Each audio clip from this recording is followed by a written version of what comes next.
Hello and welcome to achievers hi dear learners of IGNOU MS psychology MPC 003 को हम easy notes की help से cover कर रहे हैं। सारे इंपॉर्टेंट टॉपिक्स हम पढ़ रहे हैं और आप स्क्रीन पे देख सकते हैं। आज गिलफोर्ड्स की ट्रेड थ्योरी से हम स्टार्टिंग करेंगे और एक टाइप थ्योरी की तरफ भी हम जाएंगे। आज का वीडियो जो है आपकी इस सीरीज का थर्ड पेपर का थर्ड वीडियो है। तो थर्ड पेपर यानी एमपीसी 003 पर्सनैलिटी थ्योरीज में, क्योंकि बहुत सारी थ्योरीज हैं तो उसी को हम कंटिन्यू करेंगे और कुछ और थ्योरीज की आज के वीडियो में हम बात करेंगे। अभी तक आपके 1 और 2 के 6 वीडियोस में हमने इजी नोट्स को कवर किया है। देखते हैं कि पेपर थर्ड को भी हम 6 में कवर कर पाते हैं नहीं, क्योंकि थ्योरीज काफी लेंदी हैं और थ्योरीज बहुत सारी हैं। तो आप कितना भी कम करेंगे तो भी थ्योरीज को कवर करते करते टाइम लग रहा है। तो जहां एक और हम प्रीवियस वीडियोस में 5 से 6 वीडियोस एक टॉपिक में ले लेते थे, आई एम सो सॉरी मैंने उल्टा बोल दिया, हम 5 से 6 टॉपिक एक वीडियो में ले लेते थे। तो वहीं पर इस वीडियो में ऐसा हो पा रहा है कि हम 3 से ज्यादा थ्योरीज एक वीडियो में ले नहीं पा रहे हैं, क्योंकि आपको भी मैं एकदम से तो आपके माइंड में सारा कुछ फीड नहीं कर सकती, थोड़ा ब्रेक ले लेके ही आप पढ़ेंगे।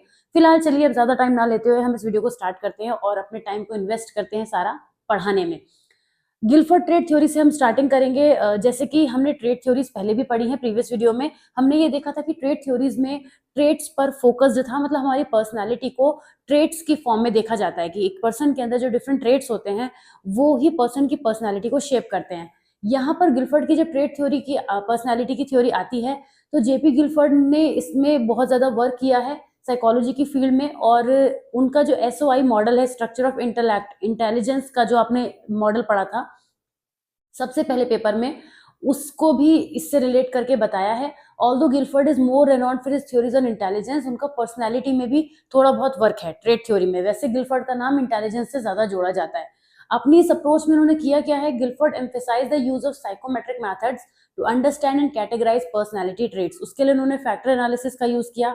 कई बार इस फैक्टर एनालिसिस का आप नाम सुन चुके हैं, यानी एक स्टैटिस्टिकल मेजर होता है जिसकी हेल्प से बहुत सारे ट्रेट्स में से कुछ ट्रेट्स को सेलेक्ट किया जाता है एंड उसी की हेल्प से सभी लोग अपने अपने हिसाब से ट्रेट्स को डिफाइन करते हैं। उन्होंने पर्सनैलिटी टेस्ट भी डेवलप किए जिसकी हेल्प से डिफरेंट इंडिविजुअल की डिफरेंट कैरेक्टरिस्टिक्स को मेजर किया जाता है। की एस्पेक्ट्स की बात करें तो इन्होंने सबसे पहली बात तो ट्रेट्स पे फोकस किया था, ट्रेट बेस्ड थ्योरी है इनकी। और वो ये बिलीव करते हैं कि पर्सनैलिटी को हम किसी भी पर्सन की डिफरेंट ट्रेट्स को एग्जामिन करके उसकी पर्सनैलिटी के बारे में बता सकते हैं। ट्रेट्स जो होते हैं वो कंसिस्टेंट पैटर्न ऑफ थॉट होते हैं, बिहेवियर, इमोशन, जो कि हर पर्सन में अलग अलग देखने को मिलते हैं। यानी कि कुल मिला के वो ये कहना चाहते हैं कि हर पर्सन में अलग अलग ट्रेट्स होते हैं। He identified traits such as sociability, dominance, aggression, emotional stability and attentiveness among others। और भी कई सारे इन्होंने निकाले हैं। फैक्टर एनालिटिकल अप्रोच को ये यूज करते हैं, जो कि अगेन मैंने आपको बताया था, कई बार बता चुकी हूँ कि फैक्टर एनालिसिस में होता क्या है, डिफरेंट पर्सनैलिटी ट्रेट्स को क्लस्टर में कंबाइन कर दिया जाता है और उसकी हेल्प से डिफरेंट ट्रेट्स को एक मेजर ट्रेट बना के प्रेजेंट किया जाता है। और यही इन्होंने इंटेलिजेंस के अप्रोच में भी यूज किया था, फैक्टर एनालिटिकल मेथड।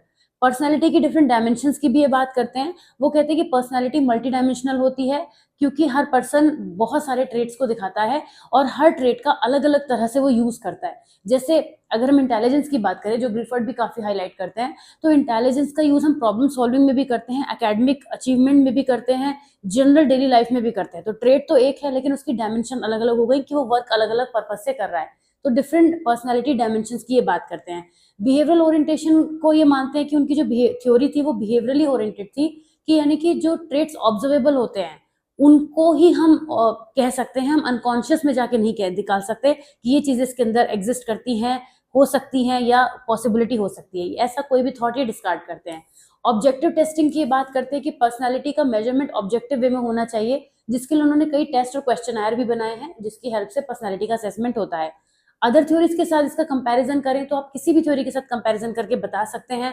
आपने कई सारी थ्योरीज अभी तक पढ़ ली हैं, ऑलपोर्ट की पढ़ी है, कैटल पढ़ी है, आगे भी आप पढ़ेंगे। आप इसका टाइप थ्योरीज के साथ भी कंपैरिजन करके दिखा सकते हैं। और मैंने आपको बताया ही था कि आप कंपैरिजन कब करते हैं, जब आपको लगता है कि आप इसको कंटेंट को और इंक्रीज करेंगे। ये 6 मार्कर के हिसाब से कंटेंट है, इसमें ज्यादा हमने नहीं लिया है। ओके, तो गिलफोर्ड की ट्रेड थ्योरी इस तरीके से आप समझ सकते हैं। आते हैं टाइप थ्योरीज ऑफ पर्सनैलिटी पे, ये बहुत इंपॉर्टेंट है, 10 मार्कर में पूछा जाता है। टाइप थ्योरी ऑफ पर्सनैलिटी की जब हम बात करते हैं तो यहाँ पर जो पर्सनैलिटी है वो टाइप में डिवाइड हो जाती है। ट्रेड थ्योरीज में जहां पर इंडिविजुअल को केवल ट्रेड्स पर फोकस था, यहाँ पे थ्योरीज टाइपोलॉजी पर बेस्ड होती है। इसको टाइपोलॉजी भी कहते हैं, दूसरा नाम। इससे पहले कि मैं इस टॉपिक में आगे बढ़ूं, मैं आप लोगों को कुछ दिखाना चाहती हूँ कि जो हमारी मेजर की थ्योरीज हैं पर्सनैलिटी की, वो यहाँ पर दी हुई हैं। आप ये देखेंगे 1 2 3 4 ऐसे करके दी हुई हैं। मैं आपको एक नोट्स की तरफ लेके चलती हूँ क्लास 12th के। ये नोट्स हैं हमारे पास चैप्टर 2 के सेल्फ एंड पर्सनैलिटी के। ये मैंने आपको प्रीवियस वीडियोस में बताया ही था। तो यहाँ पे मैं आपको कोई एक पीडीएफ खोल के दिखाना चाहती हूँ जो कि जिसमें मैं आपको दिखाऊंगी कि टाइपोलॉजी में ये नोट्स आप वैसे तो खुद भी रिसीव कर सकते हैं, हमारे क्लास 12th का भी ग्रुप है। देखिए यहाँ पे इस तरीके से जितनी भी टाइप थ्योरीज हैं वो मैंने यहाँ पे बहुत सिंपल लैंग्वेज में एक्सप्लेन की हुई हैं, लेकिन मैं आपको जो दिखाना चाह रही हूँ वो ये नहीं दिखाना चाह रही हूँ। मैं बिल्कुल वीडियो के एंड में आपको लेके आऊंगी कि किस किस तरीके से डिफरेंट, ये पूरा जो एक पीडीएफ जो है वो टाइप थ्योरी का है। अगर आप चाहें तो मैं इसको आपको टेलीग्राम पे इसको अपलोड कर दूंगी, आप वहां से भी डाउनलोड कर सकते हैं, ठीक है। मैं आपको पहले ये चीज दिखाना चाह रही हूँ कि नोट्स में क्लास 12 के बच्चे छोटे होते हैं, उनको थोड़ा पढ़ाने के लिए चीजों को इस तरीके से फ्रेम करना पड़ता है। तो टाइपोलॉजी पर्सनालिटी की कौन कौन सी थ्योरीज हैं। पहली थ्योरी बेस्ड है फ्लूइड एंड ह्यूमर पर, ये यहाँ पर भी वही है, आपके सिलेबस में भी वही चीज है। पहली जो थ्योरी है वो 4 ह्यूमर्स पर बेस्ड है, वो ये 4 ह्यूमर्स हैं जिनके आपको नाम याद रखने पड़ेंगे, ठीक है। ये 4 नाम है, शॉर्ट हमने समराइज किया हुआ है। दूसरी थ्योरी जो है वो त्रिदोष पर बेस्ड है, मतलब वो ये बताती है कि किसी भी पर्सन के अंदर वात पित्त और कफ 3 दोष होते हैं और इनका कॉम्बिनेशन से पर्सनैलिटी बनती है। तीसरी थ्योरी है जो त्रिगुणास पर बेस्ड है, यानी हर पर्सन के अंदर ये 3 गुण होते हैं, सत्व राजस और तमस। इन तीनों गुणों से के कॉम्बिनेशन से पर्सनैलिटी बनती है। सेम चीज आप यहाँ भी देखेंगे, ठीक है, लेकिन आगे पीछे हो गया होगा ये अलग बात है। फिर शेल्डन की थ्योरी आएगी, बहुत इंपॉर्टेंट है। शेल्डन की थ्योरी अलग से भी पूछ ली जाती है। तो 3 कैटेगरी होती हैं। कार्ल यूंग की थ्योरी इंट्रोवर्ट एक्सट्रोवर्ट बताती है और फ्राइडेनमैन एंड रोजरमैन की थ्योरी टाइप पर्सनालिटी के टाइप्स बताती है। तो ये यहाँ पे हमने जो समराइज किया हुआ है वो मैं इसलिए आपको पहले दिखा रही थी क्योंकि जब मैं अब आपको बताऊंगी तो आपको ये ना लगे कि क्या मिक्सिंग हो गई है, ठीक है ना। ध्यान से समझिएगा, ये बहुत इंपॉर्टेंट टॉपिक है। मैं चाहे यहाँ से पढ़ूं या फिर इस वाले पॉइंट्स को ले लूं, एक ही बात है। आप एक बार इसको भी ओवरव्यू कर लीजिएगा। दोनों में लैंग्वेज का डिफरेंस जरूर होगा, मतलब डिफिकल्टी लेवल के बेसिस पे नहीं कह रही हूँ, वर्ड और सिलेक्शन ऑफ वर्ड्स की बात कर रही हूँ, पर बात अल्टीमेटली एक ही निकलेगी। तो सबसे पहले हिपोक्रेट्स के 4 ह्यूमर्स की हम बात करेंगे। ग्रीक फिलोसोफर्स थे हिपोक्रेट्स जो थे, और उन्होंने पर्सनालिटी के टाइप को डिफाइन करने के लिए ये कहा था कि किसी भी पर्सन की बॉडी में 4 टाइप के ह्यूमर्स होते हैं, जो एग्जैक्टली होते हैं blood, yellow bile, black bile और फ्लैम। इन चारों का कॉम्बिनेशन किसी भी पर्सन की पर्सनालिटी बनाता है। हम ये नहीं कह सकते कि किसी पर्सन के अंदर सिर्फ ब्लड होता है बाकी की चीजें नहीं होती, या येलो बाइल होता है बाकी की चीजें नहीं होती। तो हमारे अंदर, सारे ह्यूमन के अंदर ये 4 humour, body humours, fluid humours रहते हैं। अब लेकिन हर एक का जो रोल है ये उन्होंने डिफाइन किया था कि हर एक का रोल अलग अलग है। जैसे ब्लड का रोल क्या है, जो सैंग्विन पर्सनैलिटी होगी वो ऑप्टिमिस्टिक ज्यादा होंगे, एक्टिव ज्यादा होंगे, सोशल ज्यादा होंगे। बाकी की चीजें उनमें कम हो सकती हैं, मतलब कोई ना कोई एक ह्यूमर डोमिनेट करता है। सिंपल बात यह है कि हमारी बॉडी के अंदर ये जो 4 ह्यूमर्स होते हैं इनमें से कोई एक ह्यूमर डोमिनेट करता है। आप ही सोचिए, आपके अंदर जो हमारे जो बॉडी का कंपोजिशन होता है वो हर पर्सन के अंदर सेम थोड़ी होता है। तो उसी तरीके से हमारे अंदर जो इंटरनली 4 ह्यूमर्स है वो भी आपस में सेम क्वांटिटी में तो नहीं होते हैं। तो इसीलिए जो भी ह्यूमर डोमिनेटिंग में होगा वही, उसी के कैरेक्टरिस्टिक्स हमारे अंदर ज्यादा होंगे। ऐसी बात हिपोक्रेट्स ने कही थी। तो यहाँ पे पहली बात आपको इनके नाम याद रखने पड़ेंगे, सैंग्विन, क्लोरिक, मेलनकॉलिक और फ्लेगमेटिक। और इनसे जो है आपकी पर्सनैलिटी के ये टाइप्स बनेंगे। इस चीज को इसी में देखें, अगर हम यहाँ पर आ जाएं अगर, तो देखिए ये भी हमने बताया कि ये ब्लड जो सैंग्विन को बताता है, सैंग्विन क्या होते हैं, ऑप्टिमिस्टिक होते हैं। इनका टेम्परामेंट हमें कैसा देखने को मिलेगा, ये चीयरफुल और एक्टिव रहेंगे। फ्लैगमेटिक कहलाते हैं, एपैथेटिक एंड स्लगिश होता है। इनके मीनिंग मैंने हिंदी में लिख दी, सॉरी दूसरे सिंपल लैंग्वेज में लिख दिए हैं जिससे कि समझ में आ जाए। सैंग्विन का मतलब है ऑप्टिमिस्टिक, फ्लैगमेटिक मतलब जो स्लो लेथार्जिक रहेगा। ब्लैक बाइल जिसमें ज्यादा होगा वो मेलनकॉली की कैटेगरी में आएगा, और सैडनेस उसमें ज्यादा दिखेगी। देखिए ब्लैक बाइल में हम क्या देख रहे हैं, वो काफी मेलनकॉलिक पर्सनैलिटी है ब्लैक बाइल, यानी एनालिटिकल, डिटेल ओरिएंटेड, पेसिमिस्टिक। तो ये आपको ध्यान में रखने हैं, ये चारों नाम और उनकी कैरेक्टरिस्टिक्स यानी इनके टेम्परामेंट होते हैं। यानी जिसके अंदर जिसका भी जो ह्यूमर है, फ्लूइड है, वो ज्यादा अमाउंट में होगा, वो वाला टेम्परामेंट उसके अंदर ज्यादा होगा। ये टेम्परामेंट बेस्ड थ्योरी है टाइपोलॉजी में। पर्सनैलिटी का टाइप बताती है कि आपके अंदर किस टाइप का टेम्परामेंट होगा, पर्सन के अंदर किस टाइप का टेम्परामेंट होगा, लेकिन वो टेम्परामेंट डिसाइड करते हैं बॉडी फ्लूइड्स। क्लियर, सिंपल था। फिर आती है कार्ल यूंग की साइकोलॉजिकल टाइप्स, इस पे हम बाद में आएंगे। अभी हमारे पास त्रिगुणाज और त्रिदोष हैं, तो मैं आपको त्रिगुणाज और त्रिदोष यहाँ से समझा देती हूँ। वैसे भी यहाँ लिखा है, देखिए कि कोई भी एक जो फ्लूइड है जिसका डोमिनेंस ज्यादा होगा वही हमारी पर्सनैलिटी का टेम्परामेंट डिफाइन करेगा। चरक संहिता जो कि वात पित्त और कफ दोष पर बेस्ड है, वो ये कहती है कि जिस टाइप का भी पर्सन होगा उसमें जो भी कंपोनेंट ज्यादा होगा उसी टाइप का टेम्परामेंट वो दिखाएगा, जिसको हम प्रकृति कहते हैं, यानी बेसिक नेचर कहते हैं पर्सन का। इसके अलावा एक टाइपोलॉजी ये भी है जो सत्व, राजस और तमस को बताती है। ये हिंदी के वर्ड्स हैं, वैसे संस्कृत के वर्ड है टू बी प्रिसाइज। सत्व मतलब सात्विक, मतलब सिंपल, सिंप्लिसिटी से ये बना है। रजस मतलब राजा, यानी जो राजसी ठाट बाट में रहता है, मतलब जो लग्जरी में ज्यादा रहता है। मुझे हिंदी को इंग्लिश में डिफाइन करना पड़ रहा है, देखिए कैसा टाइम आ चुका है कि हम हिंदी को इंग्लिश में एक्सप्लेन कर रहे हैं आपके सामने। तमस, तमस का मतलब होता है अंधेरा। अंधेरा मीन्स डार्कनेस, यानी पर्सनैलिटी में बहुत ज्यादा नेगेटिविटी ज्यादा होगी। तो यहाँ पे आप देख भी सकते हैं तमस वाले में अंदर एरोगेंस, एंगर, डिप्रेशन, लेजीनेस, ये चीजें ज्यादा दिखेंगी। राजस में क्या होगा? Desire for sense gratification, dissatisfaction. यही एक राजा के अंदर यही चीजें तो होती है कि अपने जो दुश्मन होते हैं उनसे जलन फील करना, मेटेरियलिस्टिक मेंटालिटी होना कि सारे राज्य मेरे हो जाएं, ऐसी तो समझते हैं अब राजस को। सत्व मतलब detachment, discipline, cleanliness, truthfulness, simplicity, ये सब चीजें सत्व में आती हैं। तो ये भी एक टाइपोलॉजी है जो कि पर्सनालिटी जिसमें त्रिगुणास के बेसिस पर जज की जाती है। ये तीन जो है ये एंशियंट हैं, जो अभी तक आपने पढ़ी हिप्पोक्रेट्स की, त्रिदोष की और त्रिगुणास की, ये एंशियंट टाइम की है, मतलब बहुत ज्यादा पुराने टाइम की है।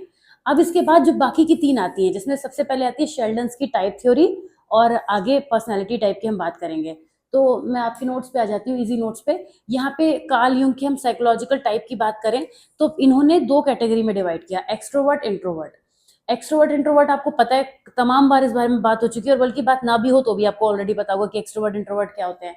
तो वो दो टाइप पर्सनैलिटी के कार्ल यूंग ने डिसाइड किए थे, डिफाइन किए थे। अच्छा, इनका नाम कार्ल यूंग है, कुछ जंग बोल देते हैं, वैसे जब लिख कर आएंगे तो कोई फर्क तो पड़ना नहीं है, मगर स्पेलिंग ध्यान रखिएगा, क्योंकि नॉर्मली इनके नाम को कार्ल यूंग ही बोला जाता है। अब नेम का प्रोनाउंसिएशन तो ऐसा है कि किसी ऑक्सफोर्ड डिक्शनरी में तो होता नहीं है, तो नाम को जो जैसे बोल दे, है ना, हम राम भी बोलते हैं, रामा भी बोलते हैं, तो रामा को भी राम बोल देते हैं, तो इस तरीके से चलता है। खैर, कार्ल यूंग का जो साइकोलॉजिकल टाइप है उसमें वो ये कहते हैं कि दो तरीके के लोग होते हैं, या तो वो एक्सट्रोवर्ट होते हैं, इंट्रोवर्ट होते हैं, उनके कैरेक्टरिस्टिक्स आप लिख देंगे। और उन्होंने ये भी कहा कि कुछ साइकोलॉजिकल फंक्शन के बेसिस पर भी हम बात करते हैं, थोड़ा एडिशनल है ये, क्लास 12 से थोड़ा डिफरेंट है। थिंकिंग, फीलिंग, सेंसेशन और इंट्यूशन, इन चारों के बेसिस पर पर्सन एक्सट्रोवर्ट और इंट्रोवर्ट दिखता है। और एमबीटीआई जो है, मेयर्स ब्रिग टाइप इंडिकेटर, वो भी इनके इन इन चार फंक्शन से, कैरेक्टरिस्टिक से बनता है। एमबीटीआई का जो एक्सपेरिमेंट है वो सेकेंड ईयर में है, आपके फर्स्ट ईयर में नहीं है। अब इसके बाद आता है शेल्डन का सोमैटोटाइप थ्योरी। विलियम शेल्डन जो थे, इन्होंने एक बहुत इंटरेस्टिंग बात की थी। इन्होंने बॉडी के टाइप्स बताए थे, सोमैटोटाइप्स थ्योरी इसीलिए कही जाती है। सोमैटो वर्ड जो है ना, सोमैटिक वर्ड जो है, वो फिजिकल को बताता है, क्योंकि न्यूक्लियस में सोमा होता है। मैं बायोलॉजी में ज्यादा नहीं जा रही, लेकिन आपको पता ही है कि सोमा वर्ड वहीं से बना है। सोमैटो का मतलब भी फिजिकल से होता है। जब आपको कभी डिसऑर्डर्स वगैरह पढ़ाऊंगी तब ये चीज आपको रिकॉल कराऊंगी कि सोमैटो का मतलब कहाँ यूज होता है। तो बॉडी के टाइप मतलब फिजिकली हम कैसे दिखते हैं, उसके बेसिस पर उन्होंने तीन क्लासिफिकेशन किए, एंडोमॉर्फ, मीजोमॉर्फ और एक्टोमॉर्फ। ये तीनों नाम याद रखिएगा।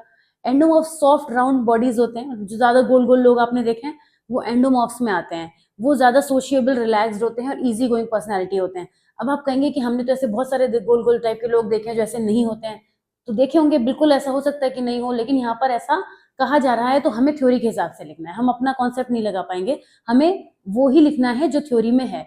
मैं कई बार आपसे कहती हूँ कि आप अपने कॉमन सेंस से बहुत सारी चीजें लिख सकते हैं, लेकिन जब थ्योरी का मतलब हो गया कि उस पर्सन ने ऐसी बात कही, तो जब उनने कही तो हमें वही कहनी है, हम अपना कॉन्सेप्ट में यहाँ पे जोड़ नहीं सकते, है ना। तो कुछ और मत लिखिएगा, एंडोमॉर्फ्स की पर्सनालिटी टाइप में क्या कैसे कैसे कैरेक्टरिस्टिक होते हैं, ध्यान रखिएगा। मीजोमॉर्फ्स मस्कुलर एथलेटिक होते हैं, इनका कहना है असर्टिव होते हैं, एडवेंचरस होते हैं, बोल्ड पर्सनैलिटीज होती हैं मीजोमॉर्फ्स। ऑलराइट, उसके बाद एक्टोमॉर्फ्स वो होते हैं बहुत ज्यादा थिन, पतले, जो बीच में से टूट के गिर जाएं, उस टाइप के लोग बहुत फ्रिगाइल बॉडीज होते हैं। ये काफी इंट्रोवर्टेड होते हैं, थॉटफुल होते हैं और सेंसिटिव पर्सनालिटी होते हैं। तो शेल्डन की ये थ्योरी है, ये काफी मॉडर्न साइंटिफिक सपोर्ट में लैग भी करती है, आप देखिए खुद ही। अभी मैं आपसे कह रही थी ना, अपना लॉजिक नहीं लगा सकते हैं, लेकिन ऑलरेडी इनकी थ्योरी को बहुत क्रिटिसिज्म मिला है, लेकिन फिर भी काफी हद तक ये फिजिकल कैरेक्टरिस्टिक्स को पर्सनैलिटी से कनेक्ट करते हुए कोशिश करते हैं। अब इन्होंने काम भी इतना बढ़िया किया था कि एक डिफरेंट टाइप की थ्योरी दी थी, तो उसको आज भी पढ़ा जाता है। आते हैं type A, type B personality पे। ये तो मेरे ये पढ़ाते वक्त तो मैं आपसे भी पूछूंगी, क्योंकि ये तो मेरा फेवरेट है, type A, type B personality. Type A personality और टाइप बी पर्सनालिटी ज्यादातर हम लोगों के बीच में होती है। टाइप सी और डी भी होती है। अगर मैं आपको यहाँ पे दिखाऊं तो आप देखेंगे कि आ जाते हैं टाइप ए पर्सनालिटी और टाइप बी पर्सनालिटी जो होती है। टाइप ए पर्सनालिटी क्या होती है, जिनको जो बहुत ज़्यादा एक्टिव होते हैं, जो बहुत ज़्यादा हाई मोटिवेशन होते हैं, जिनके अंदर पेशेंस की कमी होती है। आप अपने आस-पास के ऐसे लोगों को जानते होंगे, आप खुद भी एक हो सकते हैं उनमें से, जिन्हें हर काम को करने की बहुत जल्दी रहती है, बहुत एक्टिव रहते हैं, एनर्जी से बहुत ज़्यादा फुलफिल होते हैं और इनको लगता है कि इनके ऊपर बहुत सारा काम है और ये चाहते भी हैं कि ये काम में डूबे रहें। ऐसा नहीं है कि वो परेशान रहते हैं, वो काम बहुत ज़्यादा लेके खुश रहते हैं। बर्डन तो फ़ील करते हैं मगर उन्हें मज़ा भी उसी में आता है क्योंकि वो सीधे-सीधे नहीं बैठ सकते, शांति से नहीं बैठ सकते। टाइप ए पर्सनैलिटी के जो लोग होते हैं, वो उनको स्लो डाउन होना डिफ़िकल्ट होता है क्योंकि उनको लगता है हड़बड़बाज़ी, बहुत जल्दी-जल्दी हमें सब कुछ करना है।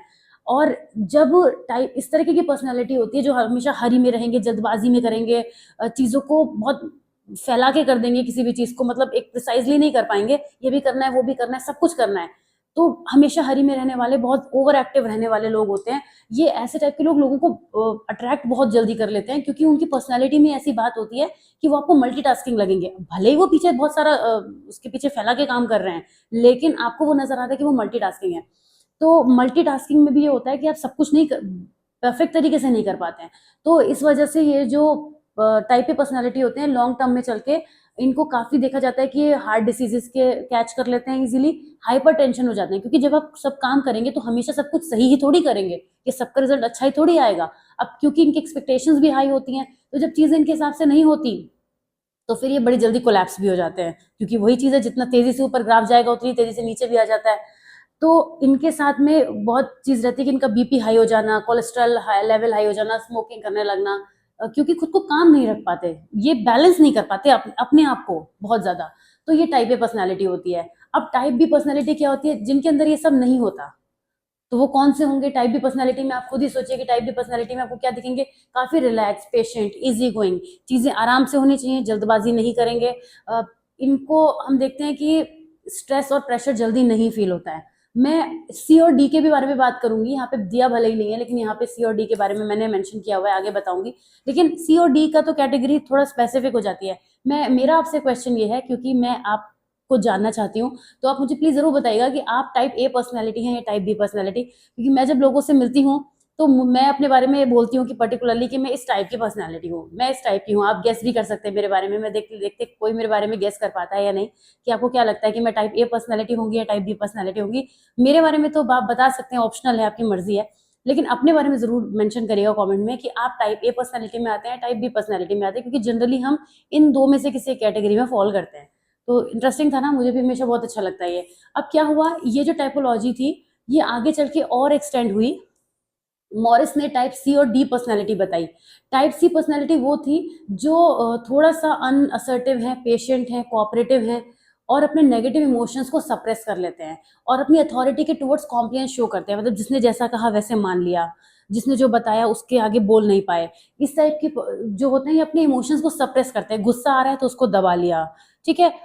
ये कुछ कैरेक्टरिस्टिक्स स्पेसिफिक होते हैं। टाइप सी पर्सनैलिटी वाले कैरेक्टरिस्टिक जो होते हैं, वो ए और बी में भी कहीं-कहीं पे देखने को मिल सकते हैं। जैसे मैंने बताया कि ए पर्सनैलिटी वाला बहुत ज़्यादा फ़ास्ट मोड पे रहता है।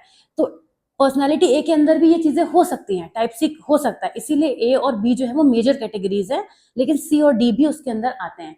डी पर्सनैलिटी में क्या होता है, उसमें देखा जाता है कि ये बहुत जल्दी डिप्रेशन में चले जाते हैं। तो जो बहुत ज़्यादा वल्नरेबल पर्सनैलिटी होती है, वो ना फिर वो ए हो पाएगी, ना बी हो पाएगी, वो डी एक अलग से कैटेगरी आती है।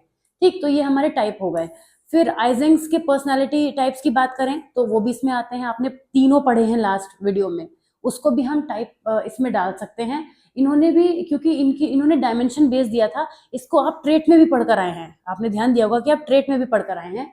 लेकिन ये एक्सट्रावर्जन और इंट्रोवर्जन की, कोई पर्सन सोशेबल है, असर्टिवनेस है, या फिर उसका रिवर्स बिहेवियर है, तो वर्सेस लगा के आप यहाँ पर भी बायोलॉजिकली उन्होंने देखा था। तो इस वजह से ये इसमें कैटेगरी में भी फॉल होता है, आइजेंक की पर्सनैलिटी टाइप। ठीक, तो ये सारे टाइप आपको लिखने हैं जब आपके पर्सनैलिटी टाइप का टॉपिक आता है। तो टाइप थ्योरी ऑफ पर्सनैलिटी में आपने देखा कि कितनी यूजफुल है। हमें बहुत सिंपलीफाइड क्लासिफिकेशन बताती है लोगों का उनकी कैरेक्टरिस्टिक्स के बेसिस पर, लेकिन ये ओवर सिंपल होने की वजह से क्रिटिसाइज हो जाती है काफ़ी ज़्यादा, और फिक्स कैटेगरी में आने की वजह से भी हो जाती है। तो ये हमारा हो गया टाइप थ्योरीज ऑफ पर्सनैलिटी। आ जाते हैं नेक्स्ट टॉपिक की तरफ, which is historical development of personality assessment. बहुत छोटा सा मैं एक ब्रेक, अब मुझे रिक्वायरमेंट हो गई है, बहुत देर हो गई है, तो एक ब्रेक मैं ले लेती हूँ। आप देखिए यहाँ पे क्या बात हो रही है, क्या क्या स्क्रीन पे यहाँ पे दिया हुआ है, तब तक मैं क्विकली एक सेकंड का ब्रेक लूंगी।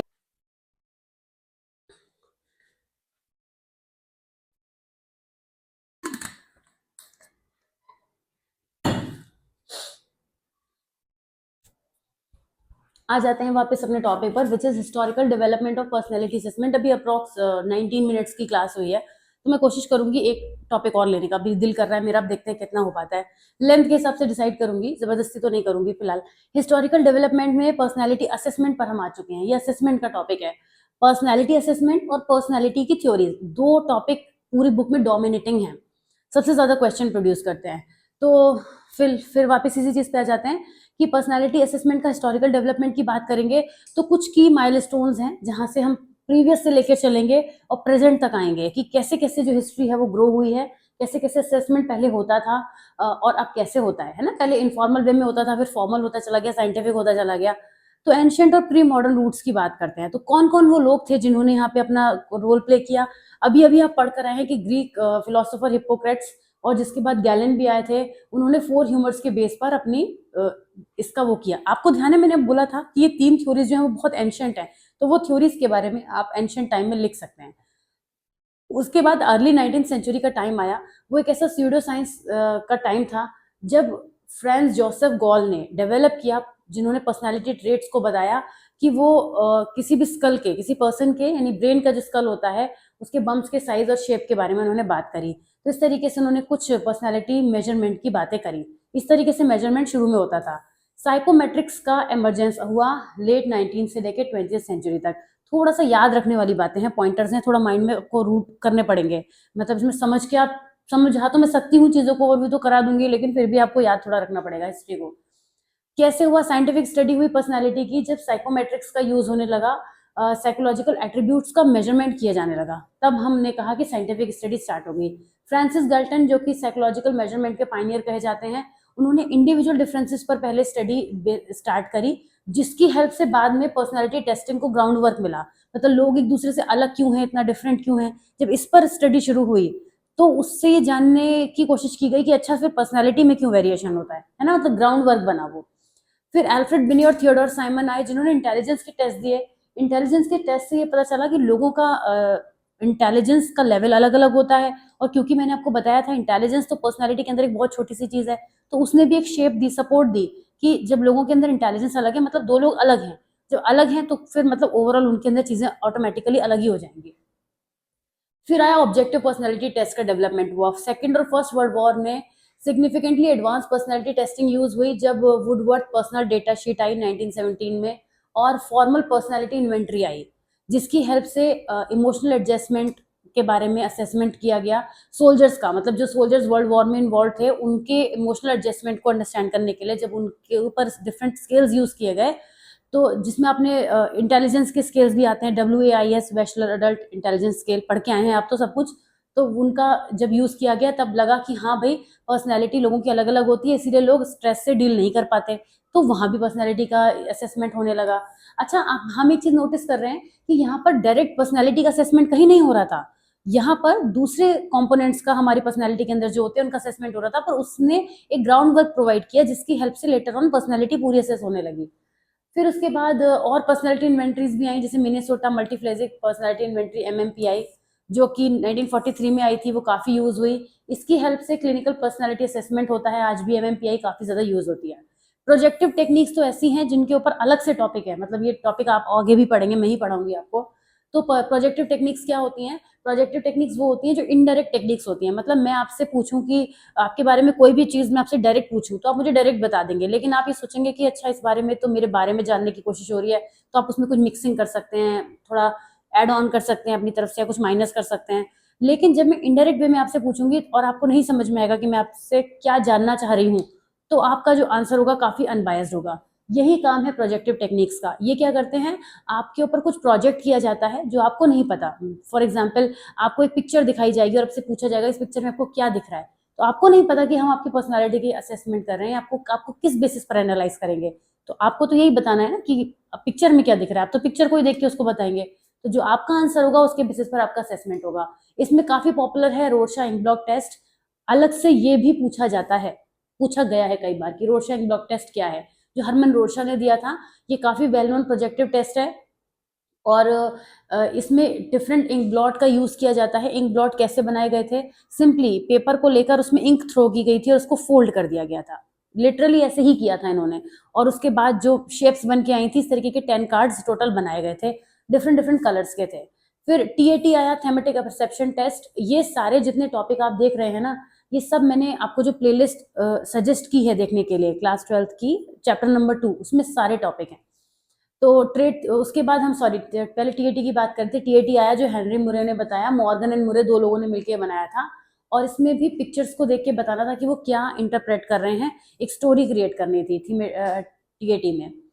फिर trade theories I, factor analytical approach I, जिसमें हमने देखा कि ट्रेड थ्योरीज में ज्यादातर गॉर्डन ऑलपोर्ट ने 3 टाइप की पर्सनालिटी के ट्रेट बताए।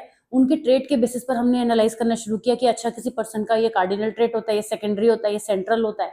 तो उसकी हेल्प से भी पर्सनैलिटी का असेसमेंट हुआ।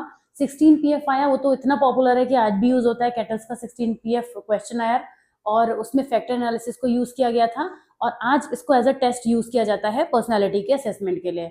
5 फैक्टर मॉडल जो मैंने आपको बताया था, जिसकी ये 5 डायमेंशंस हैं, 20th सेंचुरी में बहुत बड़ा ब्रेक थ्रू लेके आया कि पर्सनैलिटी का असेसमेंट बहुत ईजी वे में कैसे किया जा सकता है, और इनके बेसिस पर ही पर्सनैलिटी का असेसमेंट आज भी किया जाता है। अभी मॉडर्न साइकोलॉजिकल टेस्टिंग की बात करें तो ये सब मॉडर्न ही है जितना हम पढ़ रहे हैं, लेकिन और ज्यादा कंप्यूटराइज्ड असेसमेंट हो गए, जहाँ पे एडवांस साइकोमेट्रिक्स का यूज किया जाने लगा, न्यू पर्सनैलिटी इन्वेंट्री यूज होने लगी, मेयर्स ब्रिग टाइपोलॉजी इंडिकेटर। ये कुछ नाम है जो आपको ध्यान रखने पड़ेंगे, जिनकी हेल्प से आज पर्सनैलिटी की टेस्टिंग होती है। पर्सनैलिटी असेसमेंट कल्चरल सेंसिटिविटी और क्रॉस कल्चरल कंपैरिजन पर भी बेस्ड है।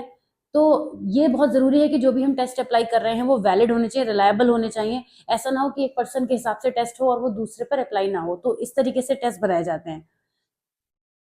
इसके अलावा बहुत सारे ऑनलाइन पर्सनैलिटी टेस्ट आ गए हैं, जिसकी हेल्प से लोग खुद को खुद भी असेस कर लेते हैं और अपने बारे में काफी ज्यादा क्लैरिटी पा लेते हैं। तो पर्सनैलिटी असेसमेंट की हिस्ट्री की हमने देखा कि कहाँ एंशिएंट टाइम से लेके, कहाँ हिपोक्रेट्स से लेके, और आज ऑनलाइन टेस्ट तक हम आ गए हैं। कितना बड़ा हम वेरिएशन यहाँ पे देखते हैं, और ये फील्ड कंटिन्यूसली चल ही रही है, क्योंकि जितना ज्यादा टेक्नोलॉजी एडवांसमेंट होता रहेगा, हमें इसमें डिफरेंस देखने को मिलता रहेगा।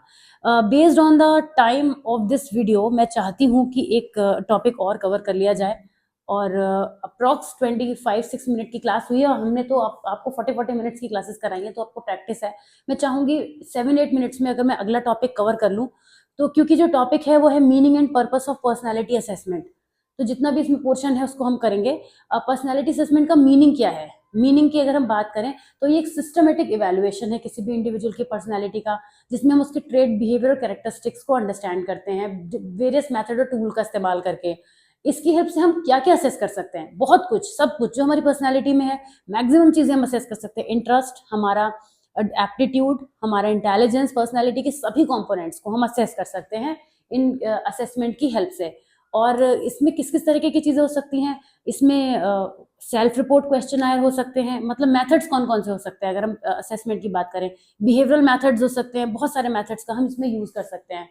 ऑब्जर्वेशन मेथड, इंटरव्यू, कुछ भी करें हम, लेकिन हम पर्सनैलिटी को असेस कर सकते हैं।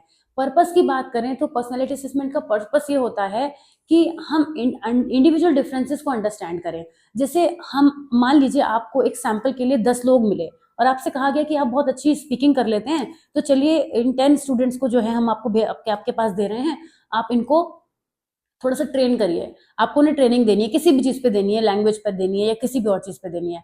अब आप क्या करेंगे, आप पहले ये देखेंगे कौन बच्चा जो है वो अच्छे से इस चीज को सीख पाएगा। आप डायरेक्ट सिखाना तो शुरू करेंगे, बट साइमल्टेनियसली आपके माइंड में ये भी चलेगा कि इनमें से अच्छा कर कौन रहा है।